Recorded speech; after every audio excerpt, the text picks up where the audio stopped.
हम लोग स्थान दर्शन किया है, ये रघुनाथ दास गोस्वामी के जन्म स्थान है। पहले मध्य लीला की पहला अध्याय में संक्षेप में पूरा 12 साल की लीलाओं के वर्णन करते हैं। इसमें कहते हैं कि हिरण्य गोवर्धन दुई सहोदर सप्तग्रामे 12 लखोर ईश्वर महाब्राह्मण वदन दुई जन অর্থভূমি ধন দিয়া করেন সহায়। সেই গোবর্ধনের পুত্র রঘুনাথ দাস বাল্যকাল হইতে তেহ বিষয় উদাস। तो वो गोवर्धन और हिरण्य दो सहोदर है, दो भाई है और दो भाई है और 12 लाख मुद्रा की ईश्वर है। मतलब 8 लाख रुपया कर से टैक्स से मिलता था और 4 लाख रुपया ऐसे मिल जाता, तो 12 लाख मुद्रा की ईश्वर है। बदान्य है ब्रह्मांड बदान्य, ब्राह्मण को भी दान करते हैं, बड़े उदार व्यक्ति थे। और ब्राह्मण लोगों को क्या चाहिए? धन चाहिए, कन्या चाहिए, भूमि चाहिए, गांव चाहिए, जो भी जरूरत सब देने वाले थे। इसी प्रकार उनके मतलब हिरण्यवज्र के कोई पुत्र नहीं थे। गोवर्धन मजेंद्र एक पुत्र थे, उनका नाम है शेई गोवर्धन पुत्र रघुनाथ दास। और सिम्टम क्या था? बाल्यकाल होते थे विषय उदास, बचपन से उन्हें विषय के प्रति कोई आजन्मना दिल जिह्वाय रस स्पर्श सेरा कथा कामी बिना ना परे बसन प्राण रक्षा लगी जावा करे ना भक्षण ताहा खाइया आपनाके करे निर्वेदन सावधाने कइल प्रभुर प्राण रक्षा लगे जा करे न भक्षण सावधानी कइल प्रभु आज्ञार पालन। ये जो वैराग्य है ये सप्तग्राम में नहीं, बाहर जब जगन्नाथपुरी गए, वृंदावन के तब ये वैराग्य। तो बोले विषय उदास, विषय एक अच्छा सिम्टम उनमें था कि विषय के प्रति उदास थे। हमारा सब विषय की आश करते हैं, हम भक्त बन गए फिर भी पैसा चाहिए तो मिले तो तुरंत ले लेते हैं। प्रभुपाद जी बोलते हैं एक हाथ से नहीं 2 हाथ से लेंगे पैसा, लेकिन लेके क्या किया? हमारे लिए सब कुछ छोड़ के गए।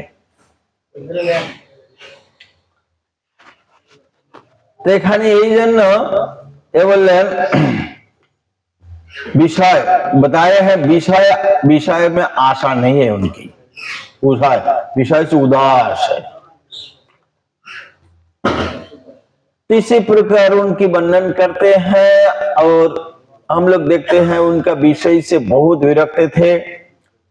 तो जब चैतन्य महाप्रभु सन्यास लेके शांतिपुर में आए, पिताजी से जाके उन्होंने मिला और आचार्य भी जानते थे उनका पिताजी, उनको भी दान करते थे। गोवर्धन मजुमदार जी आचार्य को भी पैसा आदि देते थे, इसलिए उन्होंने आदर करके रखा। महाप्रभु से मिलाया और आचार्य कृपा कर दिलो महाप्रभु उच्चिष्ट पाठ महाप्रभु संग रही दिन 5-7 दिन रहकर महाप्रभु के साथ संगति किए हैं और दिन रात यही कहा कि मैं प्रभु कैसे मैं आपके चरण में पहुंचू, ऐसे चरण में पहुंचू। फिर आके भागने महाप्रभु उनको विदाई देके चले गए। फिर दोबारा जब 5 साल बाद आए तब जाके इतने में इनकी विरक्ति को देखकर पिताजी 4 सेवक, 2 ब्राह्मण, 4 सेवक और 5 सिक्योरिटी लगा दिए उनके पीछे।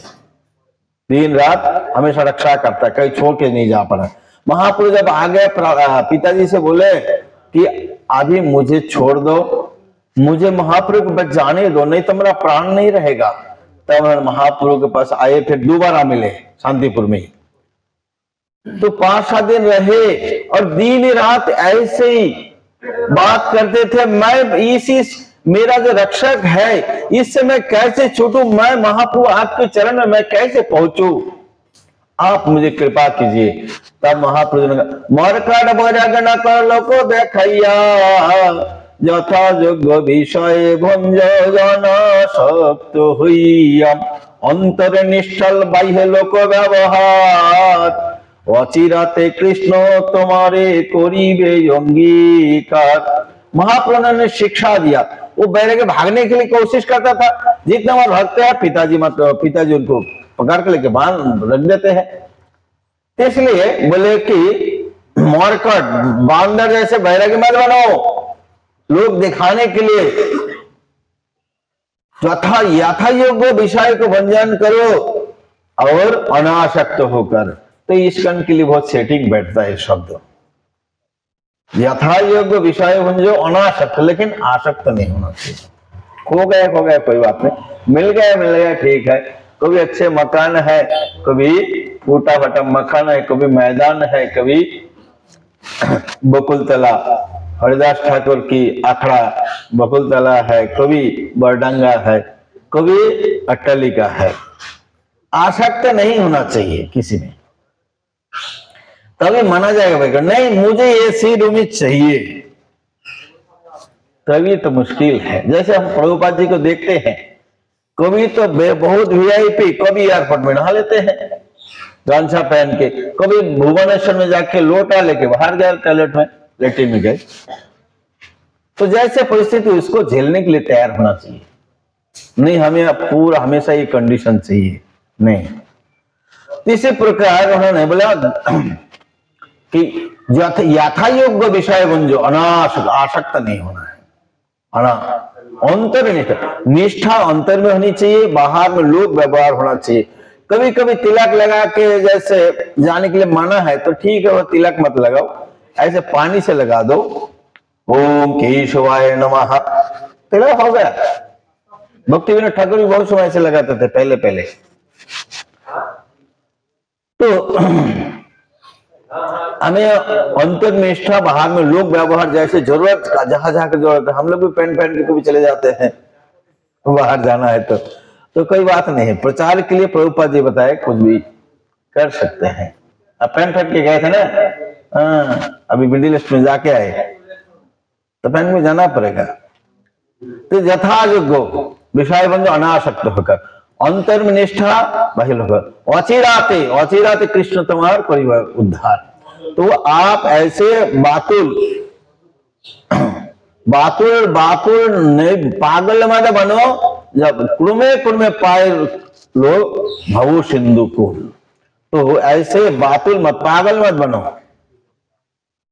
और बोले कि देखो मैं जब यहां से जाऊंगा जगन्नाथपुरी, जब उन्होंने राम के लिए कन्हैया से लौट के आए शांतिपुर, तब रघुनाथ दास मिले। तो बोला मैं यहाँ से जगन्नाथपुरी जाऊंगा, से वृंदावन जाऊंगा, तब उसी समय आप किसी भी छल से मेरे पास आ जाना।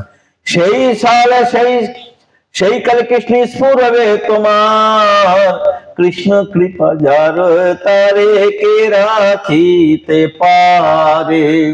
तो मैं जब आऊंगा ना, तुम कैसे किसी ना किसी छल से आप मेरे पास आ जाना, उसी छल कृष्ण आपको स्मरण कराएगा। कृष्ण कृपा जिसका उसको कौन रुका सकता है, कैसे ना कैसे वो भागेगा ही भागेगा। हम देखें नरोत्तम दास ठाकुर का ऐसे हुआ था, रघुनाथ दास को भी किसने रुकने का प्रयास किया, रोक नहीं पाया। कृष्ण कृपा जारे तारे के राखी थे परे, जिसकी वजह कृष्ण की कृपा कौन उसको रक्षा कर पाएंगे, भ्रमित कर देगा सबको कृष्ण। इसी प्रकार उनको भेज दिया। तब आकर उन्होंने महाप्रभु की शिक्षा करें आचरण, तो अपने कार्य यदि देखने लगे सब कुछ।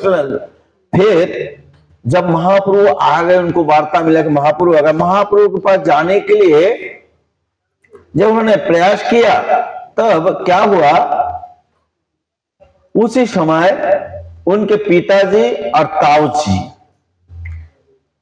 एक मुस्लिम इस मुलुक को पहले लिए थे।